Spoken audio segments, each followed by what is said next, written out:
So in the last class, we have been dealing with the last 3 verses of these Upanishads, the 15, 16 and 17. And last section of the Upanishad deals with the problem of death. Now, in the Upanishadic philosophy, you find 2 important features. One, a complete disgust for worldly pleasures or worldly life, and the fear of death. These 2 very important ideas you find it in the Upanishadic philosophy. Now you have to remember, this is the transcendental philosophy of Vedanta. We should never be under the wrong notion that the Upanishads completely neglect the realities of life in this world. With a view to take a man away from the worldly or empirical plane, to make him understand the importance of going beyond the empirical, beyond the worldly pleasures, it sometimes overemphasizes these 2 elements. One, a kind of disgust for worldly life and fear of death. And then it proceeds to give a solution to this problem of death. And it convinces, it tells us that death is only a creative crisis. Death is not an enemy. Death is a natural phase of human evolution. And this conviction is driven home by showing that we are not this body, we are something beyond this body, which perishes at the time of death. Once a man realizes that he is beyond this body, he is the deathless reality, then he transcends death, he goes beyond death. Not that he avoids physical death, but when he realizes that he is something beyond which physically doesn't die, which doesn't die when the body perishes, then he transcends death. This is with regard to the transcendental aspect of Upanishadic philosophy. The Upanishadic philosophy also has got a realistic aspect. There is a strong element of realism as well.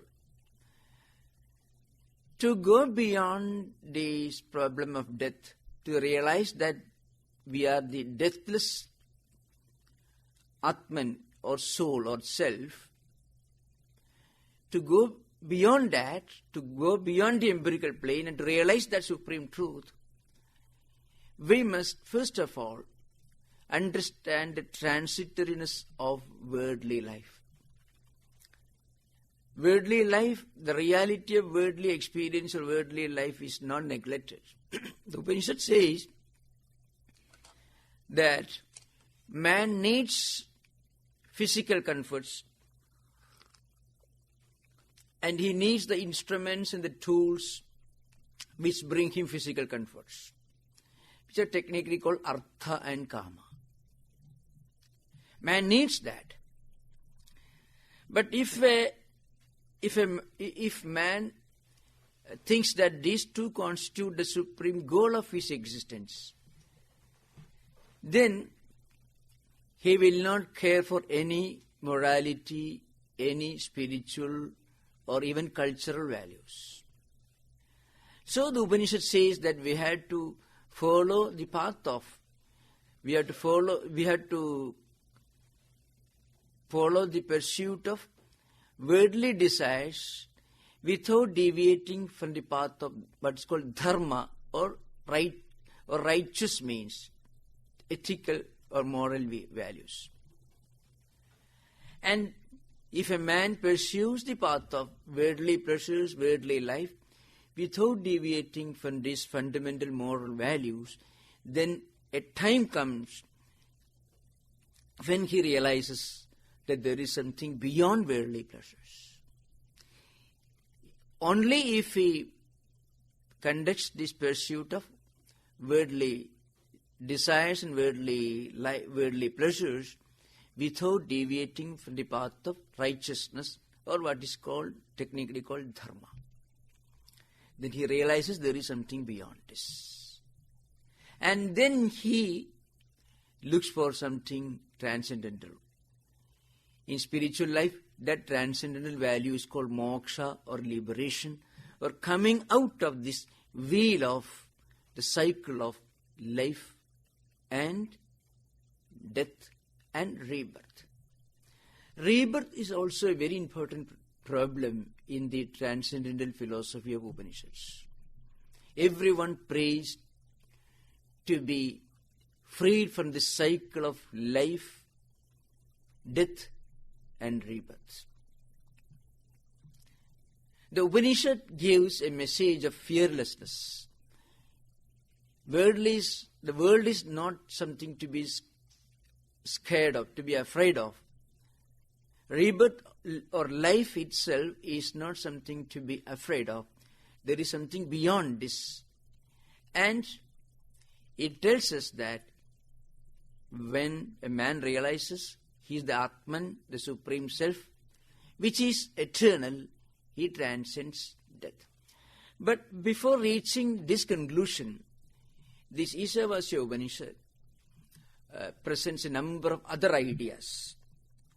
First of all, in the beginning, it emphasizes the unity of God and the world, and the union of the contemplative and active dimensions of human life.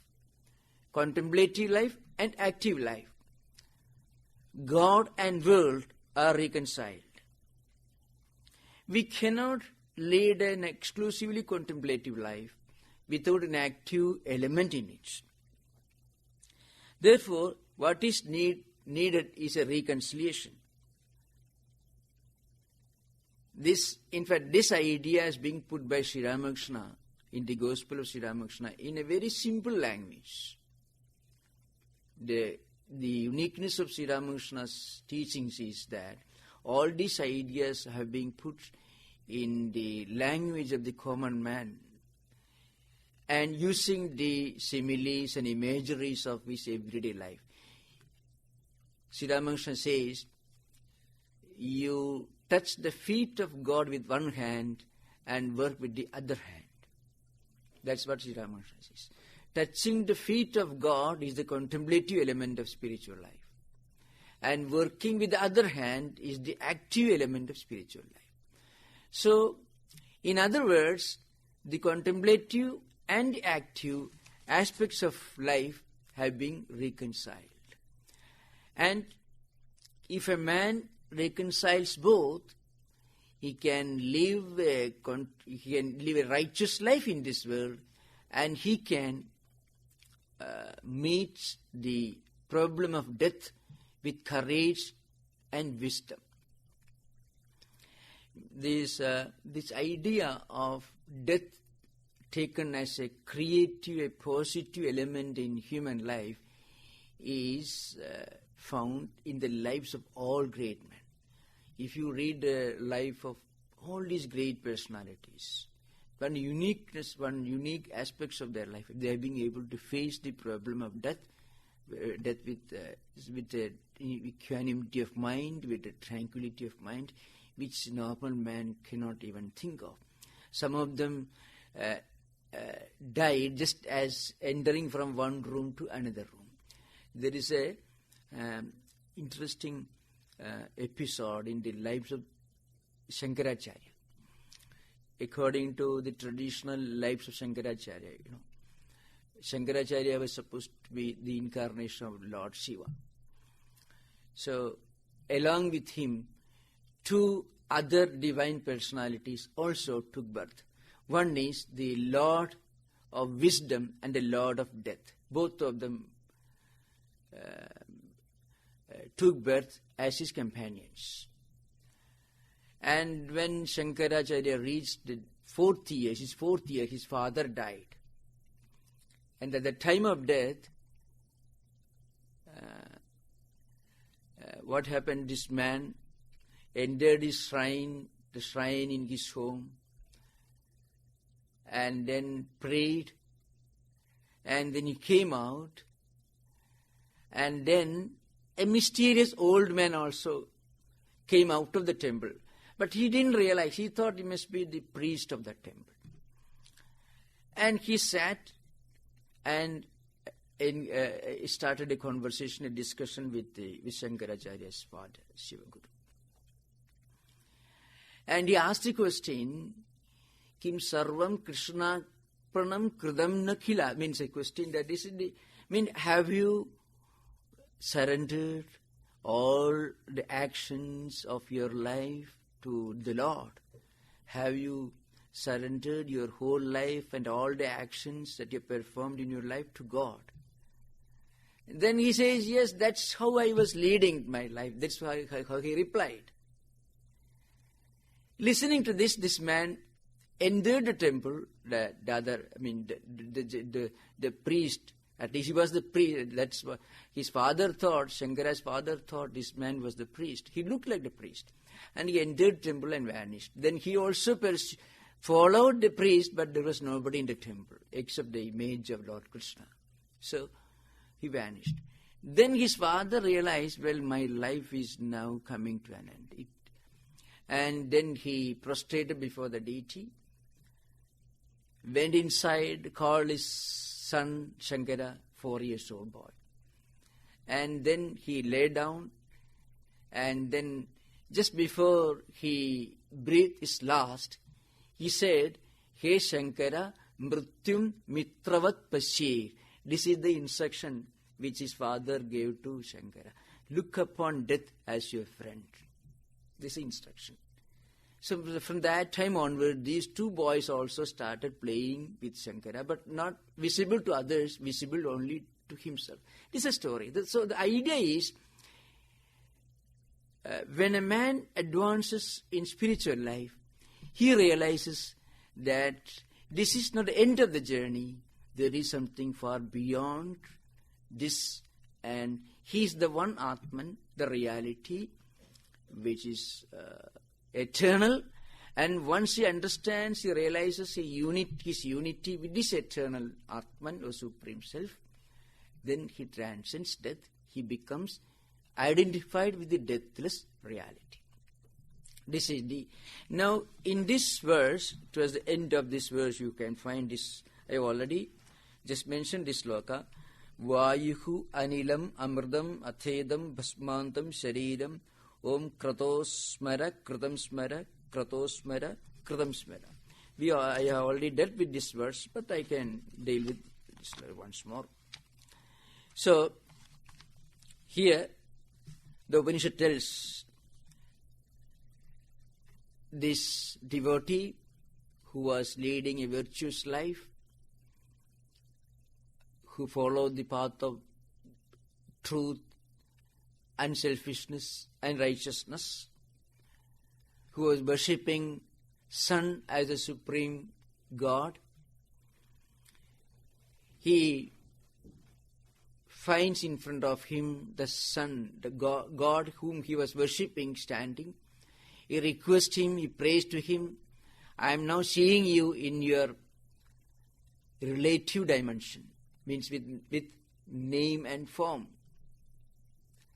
This name and form are always tempting elements. We are all, actually our senses, our mind are all drawn towards the name and form. So long as a man is satisfied with name and form, he will be satisfied with the idea of going to heaven. Because heaven is just an extension of man's imagination of worldly life. What we can't get here, we can get in heaven. Maybe whatever pleasure we get We may get, but in a more intense, perhaps in a more limitless way we get. But the moment a man transcends the empirical, the relative, then he starts thinking of something beyond heaven. In fact, Upanishads are the only books which take us beyond the concept of heaven.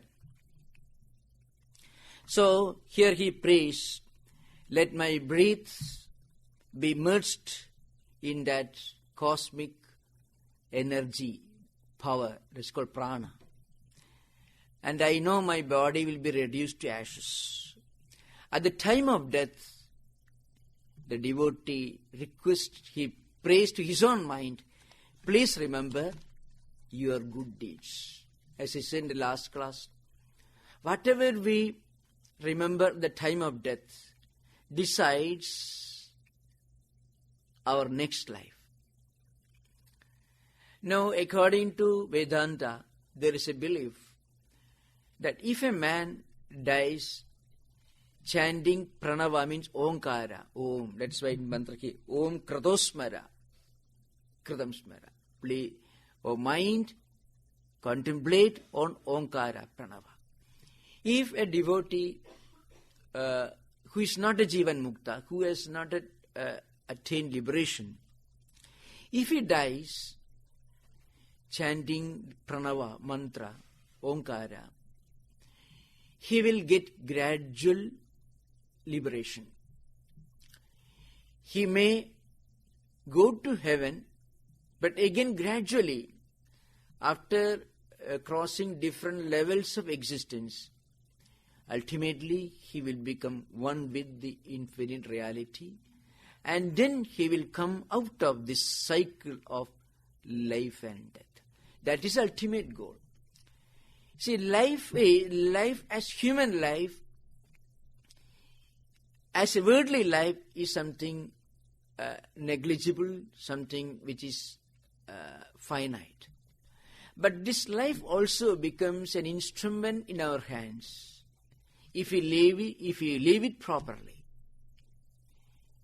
If we guide our actions, mental, physical and intellectual actions properly, then this life becomes a useful instrument. This life can take us beyond the ocean of worldly existence. That's what the Upanishad says. So it says, Vayuhu anilam amrdam mathedam bhasmantam shariram om kratosmara kritam smara kratosmara kritam smara. He asks his own mind to think of whatever actions he had done. I already referred once to a very interesting episode in the Bhagavata Purana, which is one of the most well-known episodes which drive home the implication of this particular verse. You find here. In the all Upanishads you find the relative and also the transcendental dimensions of philosophy. If you take, for example, Kathopanishad, you find the narration of Nachiketa's early experiences and the two boons which Yama gives to him. Nachiketa first asks for worldly pleasure. If I go to my home, my father should not be angry with me. That's the first boon. The second boon that he asked for was heavenly pleasure. The third boon that he asked was this. Some people say that after death there is nothing more left out. And according to some other people, there is something beyond death. So, ayam prete vijigitsa manushi asti tyege nayam astidi chaige edad vidya manusishtastoyakam varanamesha varastrutiyeka. This is in fact, this verse stands at the turning point of the philosophical evolution in Kathopanishad. There is the relative and also the absolutistic dimensions, the empirical and the non-empirical, the trans-empirical aspects of philosophy. In Mundaka Upanishad you find the same. A great householder comes to a sage with the name Ankira, ask him, what is the supreme knowledge by knowing which one can know of everything? In reply to this question, the sage tells him there are two types of wisdom or learning or knowledge in this world, the relative and absolute. Except the transcendental experience, all other learning, all other types of wisdom are relative. Apara, the other is para. We experience this indescribable experience, this trans-empirical consciousness or experience is the only wisdom which is supreme. Again in the Chandogya Upanishad, there is an interesting episode. A great sage of those days, Narada, who is a well-known figure in Hindu mythology, he himself was a very learned man. He comes to a great sage, a man of wisdom of that time. He's called Sanat Kumara, and tells him, I have learned all the Vedas, everything, Upanishads, all. But still, I feel that there is something yet to be learned. What is that wisdom? Before he started speaking, Sanat Kumara asked the sage Narada, you tell me what all you have learned.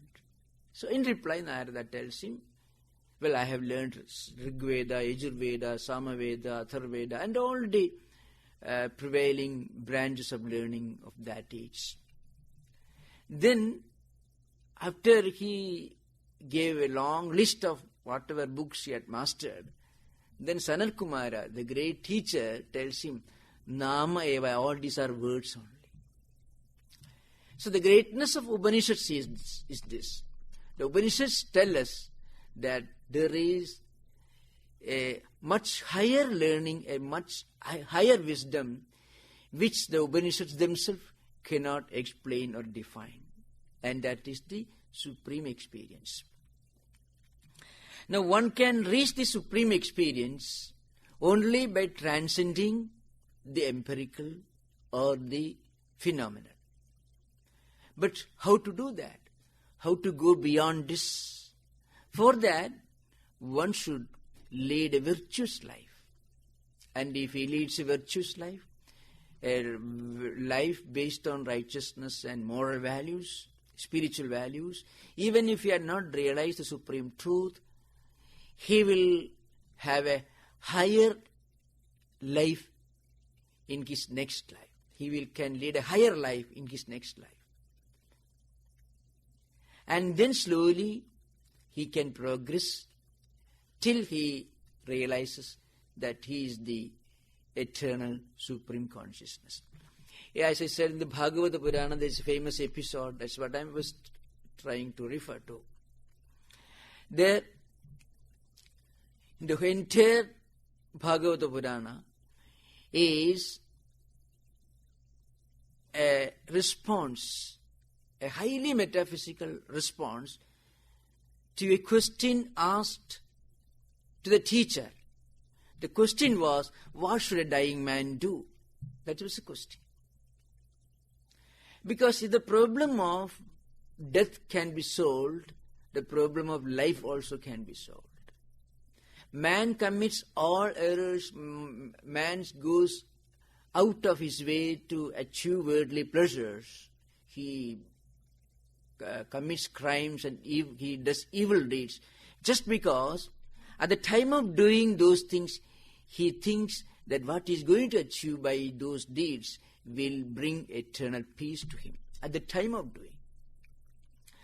So, but if he realizes that whatever he can achieve in this world are finite, limited things, they cannot bring eternal peace and happiness to him, then he may pursue, he may do many things to achieve them, but he will not go out of his way to achieve those goals. Now here, a great king, his name is Parikshit. Parikshit was a great emperor, but he happened to commit one heinous sin. Just only one. In his whole life he committed only one heinous sin. One day he went out hunting in the forest. He got tired. He entered a hermitage. Inside, a great sage was meditating. This man was very hungry, very tired, and very thirsty. And he found the sage was still seated, absorbed in meditation. He didn't get up and offer him a seat or offer him drinking water, nothing. So this man, this king, who was otherwise a nice man, noble man, he thought the sage is not showing me proper respect, so I should teach him a lesson. Is he just pretending, or is he a genuine sage? Let me see. And he looked around there. He found just outside the hermitage, he found a dead body of a snake. He took the dead body of the snake and put it around the neck here as a garland, and went away. After some time, this sage's son came to the hermitage, and he found this horrible thing. Somebody had put the corpse of the dead body of a snake around his father's neck, and he was horrified. And the boy himself also was a great man. He himself was spiritually, he himself was an advanced soul. He had performed many spiritual practices. So he had some divine faculties. And the story tells us that he went to the river, took bath, and then he cursed. The man who committed this heinous sin shall die on the 7th day. So that was the curse. And when the sage opened his eyes, he found the son standing there, and the son told him what he did. And the sage was very unhappy. He was shocked. He said, "What did you do against the king? If the king dies, the whole country will be submerged in anarchy. There will be chaos everywhere. So you did a great wrong by cursing a king. You should not have done it." He sent a messenger to the king. "My son, out of his impertinence or immaturity, cursed you, but his words will never go wrong. If he curses somebody, it will work." Because the son also, the small boy, he has performed many austerities, so he also had acquired many divine powers. But how the king received this news, that's the most important subject here. The king suddenly realized that he had committed a heinous crime by insulting a great sage. So he said, "Well, I deserve it." And then he counted 7 into 24. How many hours? That much. He was not frightened. He was not horrified. He said, "Well, this is what I deserve for the wrong which I committed, for the crime which I committed." And he renounced his palace, his kingdom. He crowned his son as the next king and went to the banks of Ganga river Ganges. And he decided to spend the next 7 days in contemplation and meditation on God, sitting on the banks of the Ganga. Hearing this news, all the sages also came to the banks of the Ganga, because they also were impressed by the wisdom of the king. The king was not angry when he received this terrible news. Rather, he welcomed it as a sign of God's grace. And because that enabled him to spend the next 7 days of his life in complete contemplation on God. If there was no curse, perhaps he would have died an accidental death fighting with his enemies or something like that. But here, because of this curse, he could spend the last days of his life in contemplation and meditation on God. So hearing this news, all the saints and sages of that particular region assembled there. congratulated him, you are an ideal devotee of God. And also, on the next day, another great sage also happened to come there. He was Shuka. Shuka was Shukadeva. Shuka was the son of Vyasa. He was greater than Vyasa, a much more renowned sage than his own father, Vyasa. So it is said, when Shuka came, Parikshit puts 2 questions to Shuka. The question was this: I am going to put a question to you. What are the questions? What should one hear? What should one chant? What mantra should one chant? How should one perform? How one should meditate? Whom should we contemplate on? And what he should not do? Who? The man who is about to die. What should a dying man do? And what should a dying man not do? This is the question. So, ata prachami samsiddhim yoginam paramam gurum purusha seha yatkaryam mriyamanasya sarvata. Means the man who is facing death, whom death is staring at his face, what should he do? Yes rotavyam atho japyam yat kartavyam nirbhi prabhu smartavyam bhajaniyam va bruhi yadva viparyayam. So whom one should meditate, whom he should contemplate on, what divine holy names he should chant, and how he should perform his duties and responsibilities. In reply to this, Shuka gives the reply. There's a last clause in this question, Bruhi yadva viparyayam, what one should not do. In fact, if a spiritual aspirant learns this, he can never do anything wrong. Because every moment when we do something wrong, we believe the world is real. A criminal commits a crime, thinking at least for a split moment that deed will give him something in the form of contentment, happiness, joy, or whatever it is. A man steals money. Though he may have read books, he may know that money is certainly not eternal. Still, at the time of doing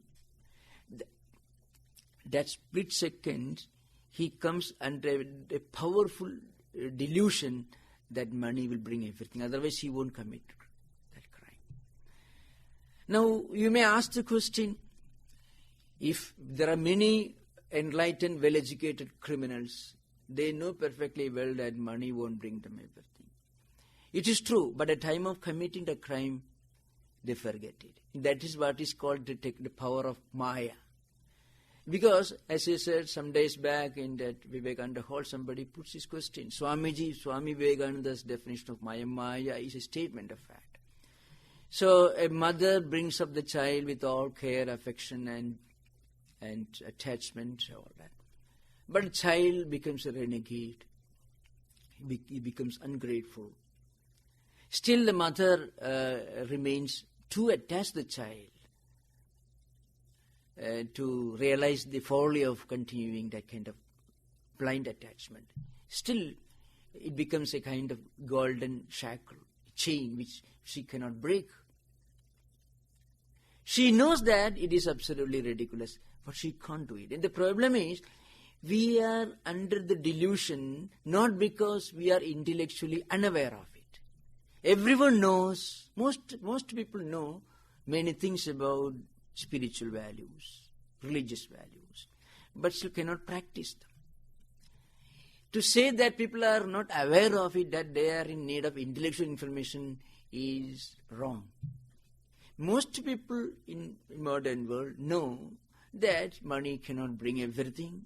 Even you need not be religious, you need not believe in God to realize that money will not bring everything. Any intelligent man will know. But still people go out of their way to procure money. And that is what is called the power of Maya. So intellectual information is not the solution to this problem. So Shuka first takes up the later part of the question put by Parikshit. Bruhi yadva viparyayam, what one should not do if he wants to face the problem of death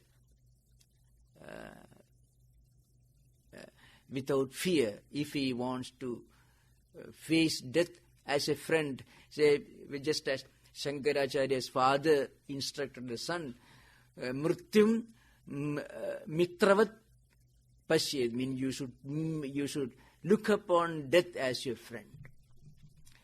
So Shuka says, what really happens to people who are under the strong delusion that the world is real, money is real, and worldly pleasures can bring eternal happiness. They commit all kinds of crimes and sins, and then they die a miserable death. They are reborn, and again they relive a miserable life, and again they are dead, and again this cycle continues. This is the fate of people who do not realize the folly of looking upon the world as eternal, as worldly pleasures as eternal. Then he says, then takes up the other verse. Now, what should be one's goal? This can be practiced by a child who is going to live for 100 years, and also a 100-year-old man who is going to die in a day or two. Both type of people. A child who is going to live for 100 years can practice this philosophy of life, and also a 100-year-old man who is going to die the next day can also practice. So Shuka gives the answer. Etavan Sankhya Yogabhyam Sudharma Parinisthaya Janma Labha Parapumsam Ante Narayana Smriti. I shall explain in English. He says, Ante Narayana Smriti means remembering God when we breathe our last. That's what it actually means. If one can remember God, or if one can remember something auspicious, that is the supreme goal of human existence. This can be achieved by many means. Just look around, see everything, see how people live. If you read newspapers, San Francisco Chronicle, or any newspaper you read, any book you read, anything, if you look around, you can see the world is certainly not eternal. Any right-thinking man can do. That's what Buddha did. Buddha was a 28-year-old young prince who was married, had one child, was brought up in luxury without any knowledge of the problems of the world, miseries of the world. And one day it happened as a coincidence. In fact, his father didn't allow him to come out. He was afraid because an astrologer had predicted this man is going to be the emperor. Emperor in spiritual empire. That's what astrologer meant. So the king possibly feared that this boy is going to be mendicant, a monk who will renounce the king and palace, everything, which the father didn't like. So he was brought up in exclusive luxury, without any knowledge of the world outside. But one day, anyhow, he was being taken along the street in a chariot, and he found somebody taking a dead body to the cremation ground.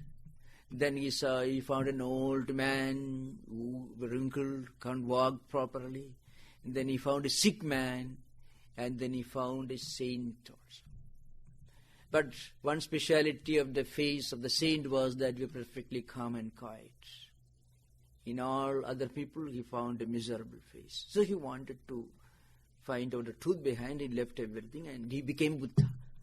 So, I don't say that, I don't mean that everyone should become a Buddha or can become a Buddha. That's not what I mean. But any rational man can become a Vedantin if he looks around and analyzes the life that he meets around him. Or that is Sankhya, or Yoga Abhyam, or one can practice purity of mind. One can, that is Ashtanga Yoga, it's a little more complicated. Or through Karma Yoga. Whatever you have to do, whatever duty or responsibility you have to perform, you perform as an offering to God. Every act becomes a worship of God. So, if we don't practice this, even worship becomes a work. The ideal is to turn every act into an act of worship. Then every moment becomes meditation. The whole world becomes a temple. And that's how one can lead a spiritual life. That's what Swami Vivekananda called the spiritualization of the totality of human existence. That's a term which Swami used. Spiritualization of the totality of human existence. So, Swadharma Paridishtaya, these are three methods which Shuka prescribes. If you do that, any of these means, or any life you live, see, whatever work one is doing, business, in teaching or farming or anything, any work, whatever may be. If one can look upon oneself as an instrument in the hands of God and his work as an act of worship of God, then his whole life becomes spiritualized. And then, inevitably, his last thought will be centered around God. So, Antena Iranas, this is the supreme goal of human existence. And this is how a man should lead his life. And this is possible, this should be possible, this should be the ideal for a 1-year-old child who is going to live for 100 years, as well as for a 100-year-old man who is going to die the next day. That's why the Upanishad says, Om Kratosmara Kritam Smara.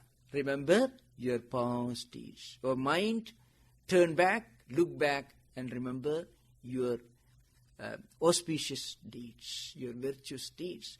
So that, thinking of these deeds, I can breathe my last and I can have a higher existence in my next life. The devotee, perhaps, is not, in this context, is not looking for ultimate realization. Remember, these Upanishads, you have to remember, the Upanishads do not constitute a single compact book. It contains different levels of metaphysical, spiritual ideas. So in this context, in this particular verse, we can find a devotee who has led a good moral life and who is about to die, just expressing his desire to think of the good things he has done so that he can have a higher life in the next. This is. The last verse comes 18th. Agnenaya suphataraye asman vishwani deva vayunani vidwan yodhyasmad juhuranameno bhuishtham te nama uktim vithema. Agni, fire god is an important figure in Vedic literature. In fact, the first verse in Rig Veda, which is the oldest of Hindu scriptures, begins with a prayer glorifying Agni or fire. Agni mele purohitam yajnasya deva murticham kotaram vratnadhatamam. This is the first verse in the Rig Veda mantra. So Agni is an important figure in Upanishadic and Vedic philosophy. So here this devotee prays to Agni. Hey Agni, please take me to a higher region and please lead me by a proper path. That's called, I already explained earlier, Uttarayana Marga.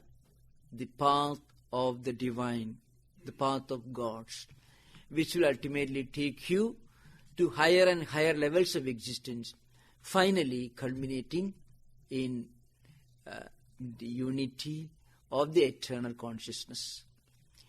An experience which breaks the chain of life and death, the cycle. So, in the last verse, the devotee prays to the fire, God, Agni, please lead me by that auspicious path so that I won't have to return to this world again. You know all my deeds. So he also prays, if at all I have done something wrong, please destroy all my evil deeds. Please refine and purify my mind, and I salute you again and again with this prayer. This is how the Upanishad comes to an end. And Om Purnamida Purnamidam Purnat Purnamudachyate Purnasya Purnamadaya Purnameva Avasishyati. Om Shanti Shanti Shanti. I think I suggested in last class that you may ask any question, any doubts, full clarification. We have still about half an hour. I can spend that time for clarifying whatever doubts you may have, so that in the next Friday I can start another Upanishads. We have already come to the end of this Upanishads, 3 months. Yes. Swamiji, Atman is Brahman, so that is omnipresent, omniscient, and all-knowing and all-pervading. The physical body dies. So what is it specifically that gets liberated, that goes to heaven, and that takes rebirth? Yes. Now, Atman and Brahman, these are the two terms that we normally use. Atman implies the immanent reality which is the indweller in this body-mind complex. It is the immanent reality, the inner essence. The same reality is called Brahman when it is looked upon as the origin of this universe, and also the sustaining principle behind the universe, and the point of dissolution of the universe.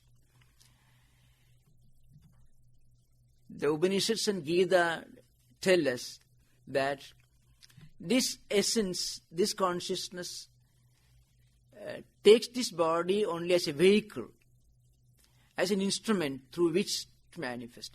See, if a man dies, perhaps his senses are intact, his body is intact, he is very healthy, still he dies.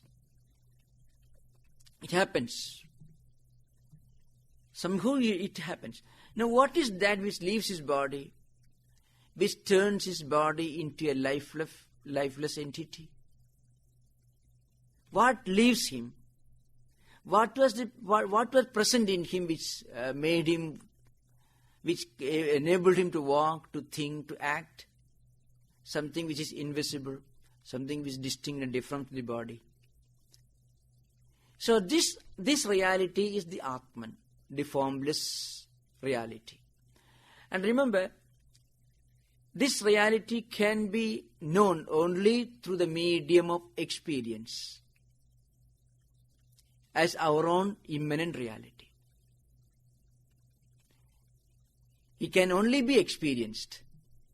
That's what the Upanishads say. If you ask the question, what is the Atman? We can say, Atman is not a name of that reality. That Atman, the reality has no name at all. But philosophy has to use a term. Every metaphysical, philosophical work has to use certain vocabulary. So, Atman and Brahman are the terms used to explain the inexplicable, to describe the indescribable, to name something which cannot have a name at all. And this reality can only be experienced. That's why if you look at the pictures of saints and sages, they don't stare at something, Because they are not looking towards a God who is sitting somewhere above. But the idea is there in Hindu religion also. In Upanishads also you find references to God with name and form, etc., attributes, etc. But the highest idea of the supreme reality is a reality which is the immanent reality, which is omnipresent, immanent, and also transcendent, everlasting. So that's why a sage, when he meditates, if you look at Buddha's picture, that's we can very easily understand. Your Jesus Christ picture also, yoga posture, fine. He is not looking at anything. He is not looking at anything. In fact, he is looking at himself. He is turning inward. You may ask the question, is the Atman sitting inside the body? Yes, body is not Atman, but without the presence of the Atman, body cannot have any function. It cannot function, it cannot work. Atman doesn't walk, but you cannot walk without the presence of that consciousness within you. That is the reality. So, it is distinct from body, mind, and everything that we can think of. That's the highest concept of God according to Vedanta. Now Vedanta, in Vedanta, mind you, they do not reject other ideas, non-Advaitic ideas of God. They only insist that that's not the whole picture. There is something beyond this. That's all. It depends upon man's own evolution. As you evolve further and further, your own understanding, your own concept of God also grows. A primitive man thinks God creates this world. If I go on a particular day to a temple and worship and give him some money or some offering, he'll be very happy. That's the primitive man's concept of God. And as man evolves further and further, spiritually, his own idea of God evolves, grows. Ultimately, he realizes that reality is immanent, the indweller in everything. It is transcendent. It is also omnipresent.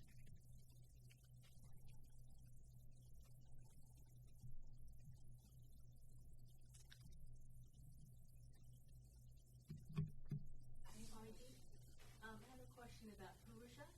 Purusha, yes. In the beginning, one of the first classes, you explained that some of the terms used in the Upanishad Yes. can have various meanings Yes. according to context and the person interpreting it. Yes. A few classes ago, we talked about Purusha as the indweller inside the putti, inside this Yes. body, Yes. Yes. but it's not this body. Yes. Could you talk a little bit about Purusha as that cosmic Purushottama, as that supreme Yes. person, that Yes. concept? Yes. Yes. Yes. Now, Shankaracharya gives two definitions to the word Purusha. One is Purishete iti Purushaha. The idea is this. Pura means this body-mind complex. That Purusha sits or exists in this body-mind complex. Which means the Purusha is distinct and different from this body-mind complex. Unless you are different from a room, you cannot sit in a room. Unless you are different from the chair, you cannot be sitting on the chair. So the Purusha indwells in everything. That's one definition. That implies the immanent aspect of the supreme reality. Then, Purnatvat Purusha, there is another term, means the Purusha is completeness itself. The omnipresent nature, the all-pervading nature of the supreme reality is implied here. It is everywhere. So it is immanent, it is omnipresent. It is also transcendent. So the Purusha Sukta, Atyadishtha Dashangulam, the particular Rigveda mantra says, means it transcends also. Now, in its relation to the cosmos, let us say, Purusha transcends all time. Purusha transcends the very concept of time. That's what is implied in the Bhagavad Gita. Uttama Purushastu Anyaha Paramatma iti Udakritaha Yo Lokatrayamavisya Vibhaktya Vivaya Ishwaraha. Then, so that Purushottama is stated here as the one supreme reality which envelops, which covers all the conscious and also unconscious entities in the world. It is the Brahman, the supreme reality itself, the all-pervading, the immanent and the transcendental reality.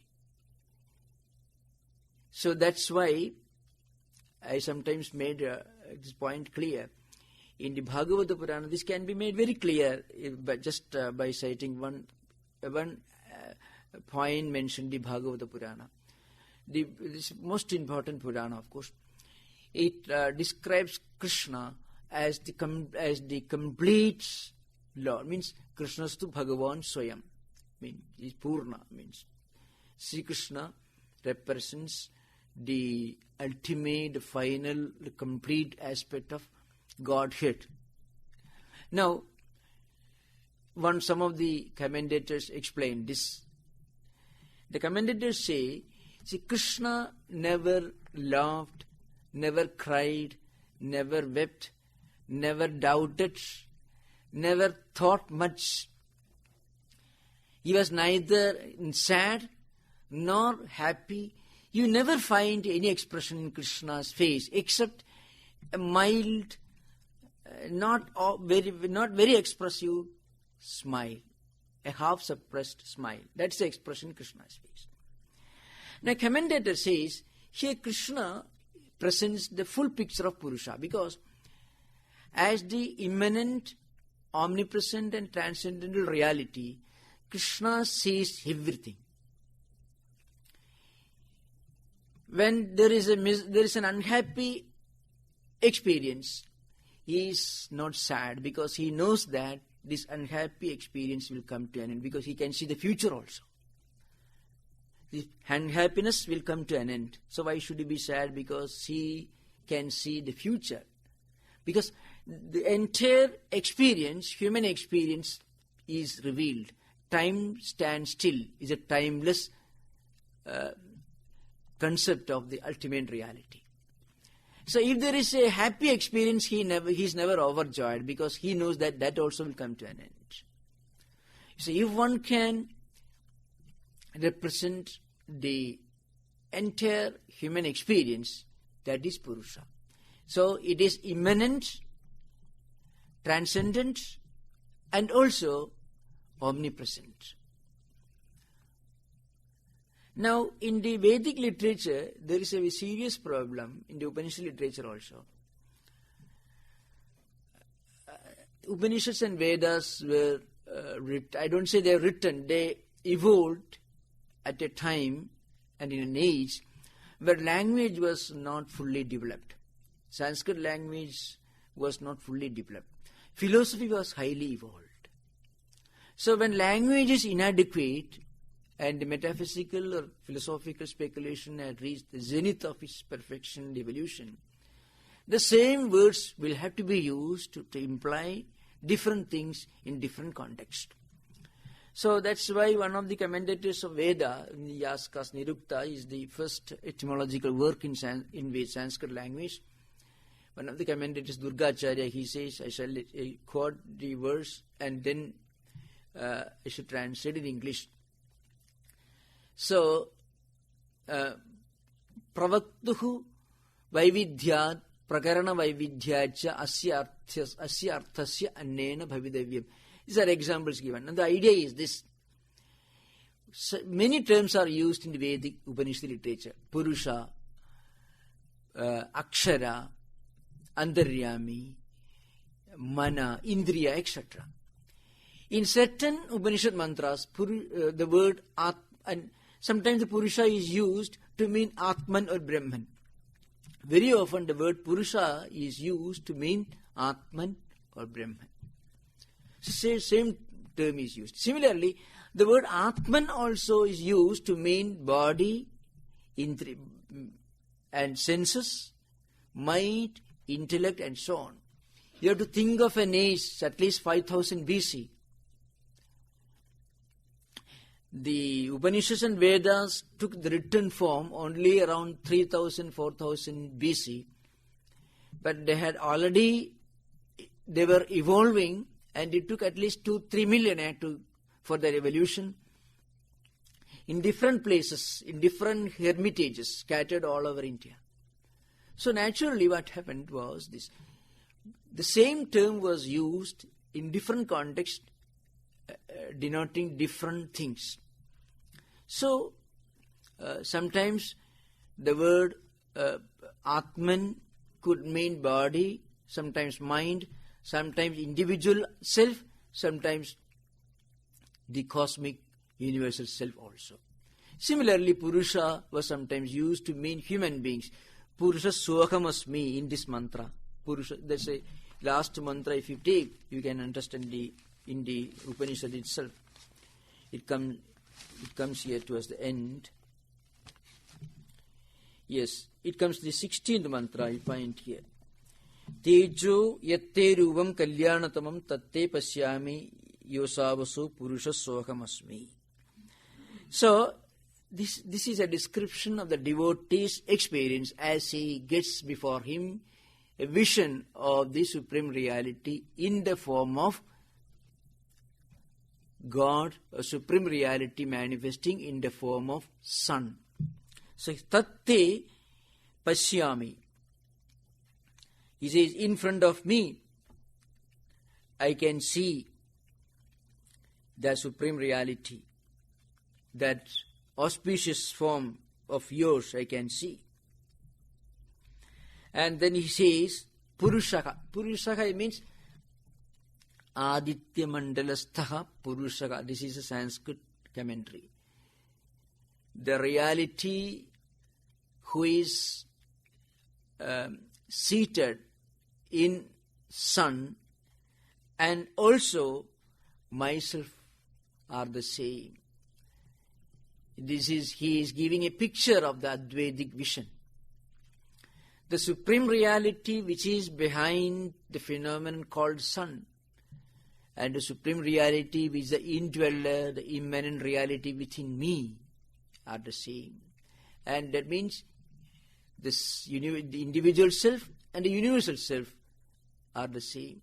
This is what is implied here. So here, Purusha means Atman. That is meant here. So all these terms are highly fluid as they are used.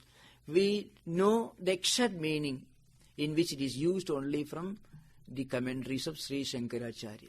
In fact, it was Shankaracharya who brought these mantras to this level of philosophical, spiritual speculation.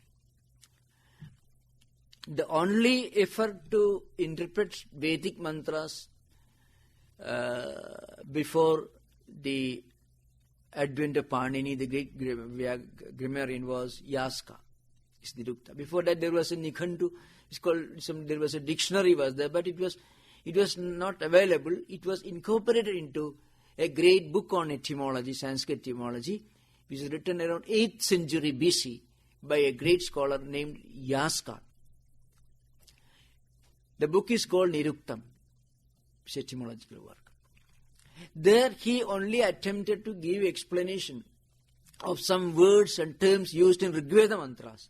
He refers to less than 400 rigs. Rigveda Samhita contains more than 10,000 mantras, and he refers to just about 400 something. But it was Shankaracharya who turned to the Upanishadic portion of Vedic literature, and actually he built this philosophy into them. That's what he did. If Shankaracharya had not written his commentaries, today we won't be reading Bhagavad Gita or Upanishads. It was he who developed a philosophical superstructure on the basis of the Upanishad literature. So he gives the meaning. From his commentaries we can understand what the particular term means in this particular context. And then meaning becomes very clear, very obvious. So, without studying the commentaries, we may not be able to fully understand the true implications of the terms. But we can, of course, get an idea even from translations. The spiritual aspect we can get very easily. The metaphysical or the philosophical aspects becomes clear when you read the commentaries of Shankaracharya.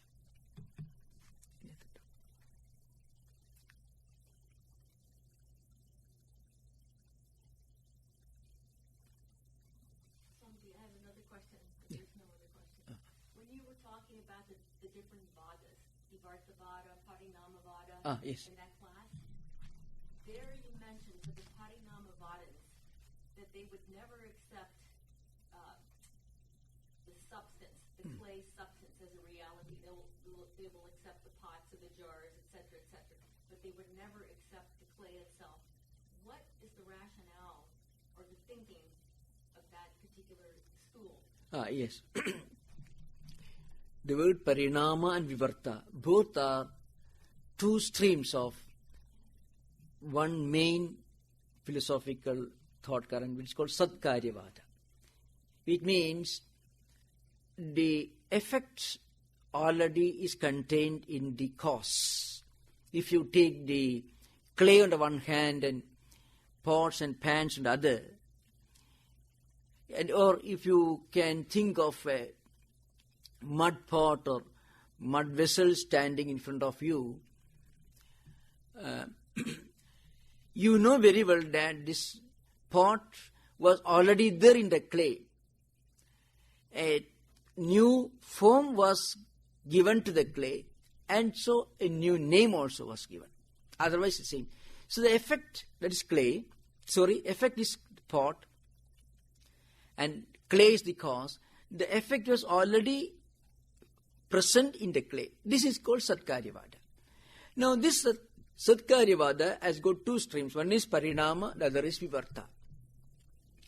Parinama means the theory of transfiguration, the doctrine of transfiguration. According to them, the clay actually becomes the pot. It gets transformed or transfigured into the shape of a pot. Because they accept the reality of name and form, in the form, the name of the pot and the form of the pot. But Advaitins say this name and form are just superimpositions. After all, what's the distinction between a heap of clay on the one hand and the pot which is made out of it? The heap of clay plus name and form is what is called a pot. And if you break the pot, the form vanishes. Then you don't call it a pot anymore. So name also vanishes. Then it goes back to clay. So before the clay was turned into pot, it was clay. When it stands in front of you, then also it is clay, because name and form are not eternal. And then when it is broken, then also it is clay. Here you have to remember the Vedantic concept of ultimate reality, or Vedantic concept of anything that is true. Anything which remains without any change in the past, in the present and future is called real. If you want to use the word real, then it should satisfy three conditions. It should remain the same in the past, and it should remain the same in the present, and it should be the same in the future. So, Trishu Kaleshu Yat Na Vyabhijarati Tadeva Satyam. This is the definition given by Shankaracharya. I mean, in the three dimensions of time, if anything remains unchanging, it is real. If it changes, it is not real. Nama and Rupa, name and form, are not eternal, because before the pot was made, name and form were not there. After it is broken, then also name and form will not be there. So when do they exist, name and form? Only when it stands in front of you as a pot. So it is not real. So clay is real, pot is unreal, because name and form are not real. They are unreal. Now, Parinamavadins, they do not agree this theory, this doctrine. They say the clay actually becomes pot. They argue that name and form are real. In the sense, they say Brahman becomes the Jagat. Brahman becomes the world. That is, this view, Parinamavada, is followed by the school of Sankhya, the school of Ramanuja, also. And also another school which is called Jnana Karma Samuchayavada Bharta Prapancha. These three schools accept the doctrine of transfiguration. Advaitins accept Vivarta. Vivarta means the change is there, but change is only apparent.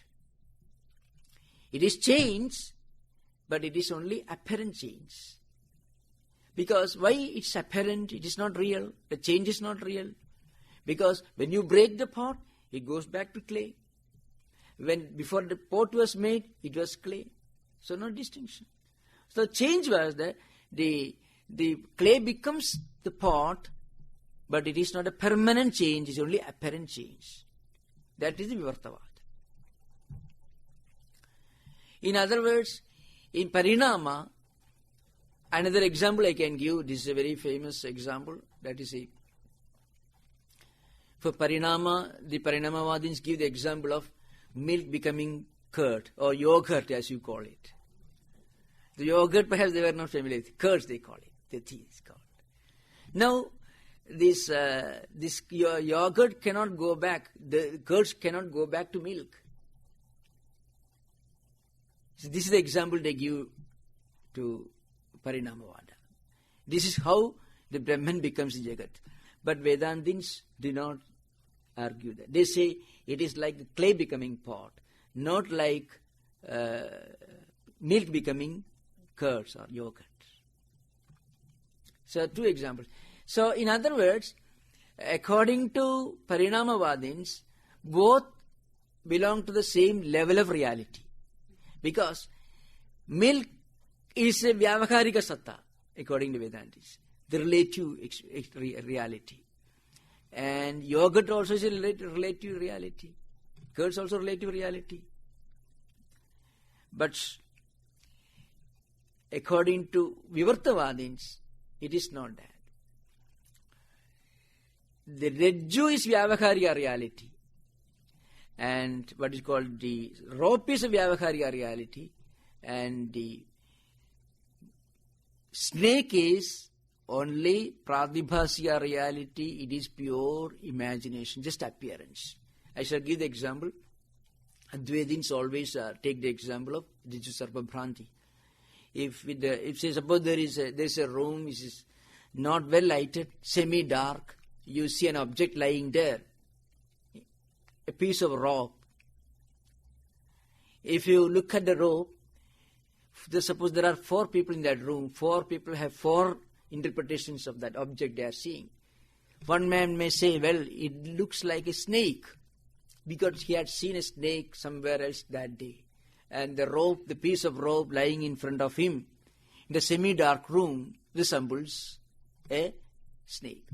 Another man would say, well, it looks like a stick if that rope is straight, it lying straight, as a straight object, in a straight line, then it may look like a stick.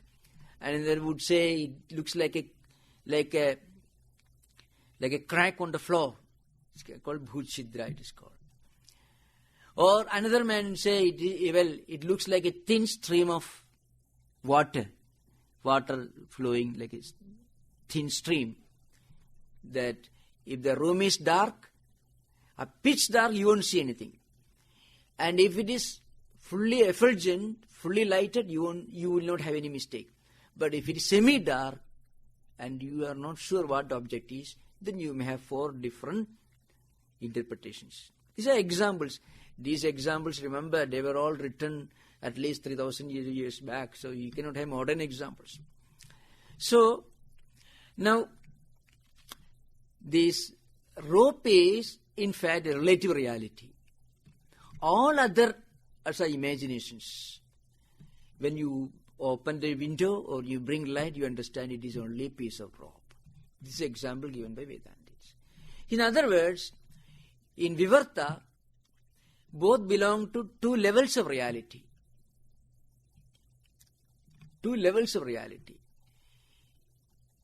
In other words, the snake is just fictitious, just a manifestation, or you just think that way when there is not enough light.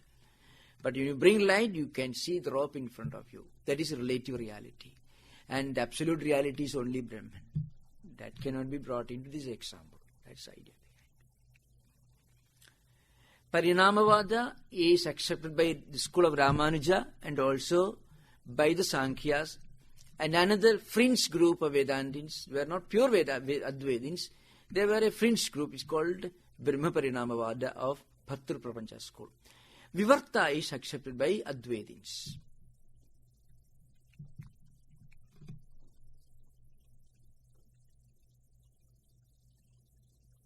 So Swamiji, the Parinamavadins then substantiate their argument by saying that Brahman is not an absolute reality. Because if Brahman can be transformed into something, then it's not absolute. Yes.